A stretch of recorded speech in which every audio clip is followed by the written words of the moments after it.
It's a classic story. A company is at the top of its game, the biggest and the best. And then, suddenly, it's gone. What happens? Well, it's not always about making bad decisions. Today, we're diving into a really powerful idea from Clayton Christensen's landmark book, The Innovator's Dilemma. So, what if I told you that listening to your best customers, aggressively investing in what they want, and chasing bigger and bigger profits, what if all of that actually paves the road to ruin? I know, it sounds totally backward, but Christensen shows us it's this tragic pattern that just repeats itself over and over again. Let's make this real with a classic example. You gotta go back to 1964. Fortune magazine wrote this about Sears. At the time, they were one of the most admired companies on the planet, a total powerhouse, an innovator. And as the quote says, they were a company where everyone just did the right thing. But here's the twist, the incredible irony. Right then, at their absolute peak, they were completely missing the rise of discount stores and big box retailers. The very things that would eventually dismantle their empire were starting to bubble up. And Sears, by focusing on what made them successful, was completely blind to it all. And that Sears story, that brings us right to the heart of it, the paradox of success. See, this isn't about incompetent managers making dumb choices. It's a story about how the principles of good management, the stuff they teach you in business school, the things that get you praised and promoted, can plant the seeds of your own destruction. Let's dig into how that actually happens. So how on earth can doing the right thing lead to such a massive failure? Well, to get it, you have to understand that there are two totally different paths of innovation a company can take.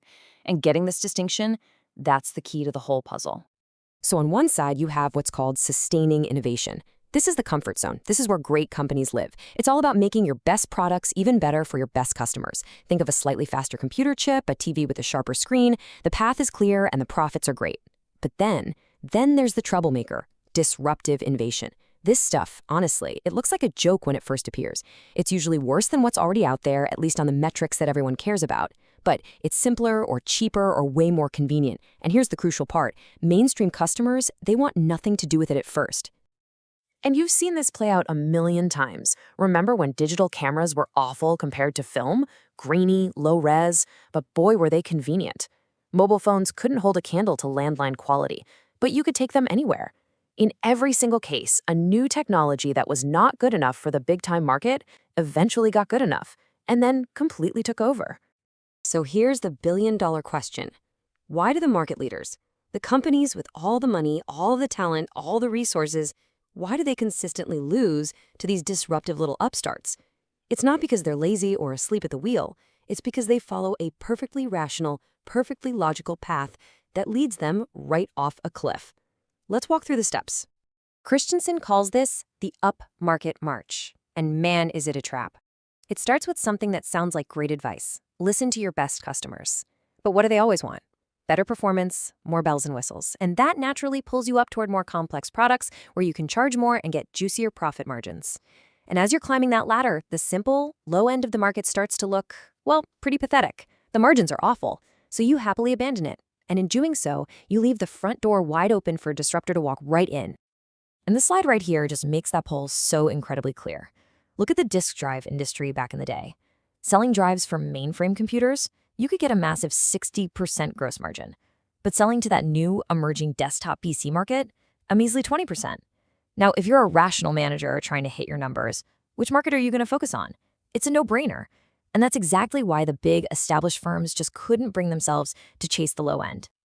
And here's the second part of the problem, scale.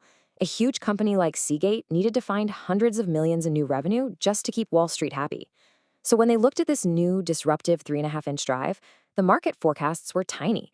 As the manager put it, the product just didn't fit the bill. It wasn't big enough to move the needle. But for a tiny startup, a $50 million market is the entire world. Okay, so the dilemma is pretty clear. The very logic of good business can lead you to disaster. It sounds pretty hopeless, right? Like you're trapped. But is there a way out? Well, Christensen argues that there is, but it requires a very specific and deeply counterintuitive solution. Here it is, the secret sauce in a nutshell. You absolutely cannot develop a disruptive technology inside your main business. It's impossible. Your company's existing processes, its values, its profit formulas, they're like an immune system that will find and destroy this little disruptor. The only way it can survive is if you spin it out. Create a totally separate, independent organization. Give it its own team, its own P&L, and total freedom to find a home for this new tech. And why does this work so well? It's actually pretty simple.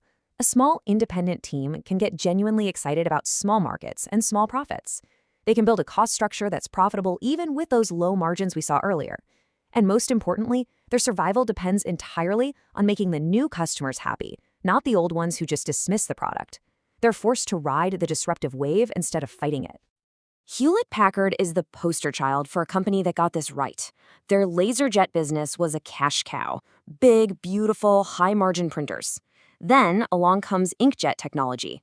Cheaper, lower quality, a classic disruptor. Instead of trying to cram it into their existing division, they did something brilliant. They created a completely separate unit in a different city and let them run. The two divisions were even allowed to compete with each other. And the result? HP ended up dominating both the high end and the low end of the entire printer market. It was like one part of HP disrupted the other, and the whole company won. And it's not a one-off fluke. Quantum Corporation tells a very similar story. They were a leader in big disk drives and totally missed the boat on the smaller drives for PCs. So what do? They funded their own engineers to leave and start a spin-off to chase that new market. And as Quantum's old business started to die, this new spin-off thrived. Eventually, Quantum just bought it back, and that new business became the new Quantum. That spin-off literally saved them from going extinct. Okay, so this framework is incredibly powerful, not just for looking at the past, but for trying to see the future. So how can we use these ideas to spot the next big disruption before it even happens? What are the telltale signs we should be looking for? The number one clue, the biggest tell, is to look for the things that the experts are laughing at. Seriously. When you hear the best customers of a big company say that some new product is just a toy, or that it's not good enough for their serious needs, your ears should perk up. That is the classic sound of a disruptor being born. And this chart shows you exactly why those toys eventually become a huge threat. Look at that top line. That's technology just getting better and better at a blistering pace. Now look at the bottom line. That's what we, the market, actually need. It goes up much more slowly. See that widening gap between them? That's performance oversupply. It's where customers are paying for more power than they can even use.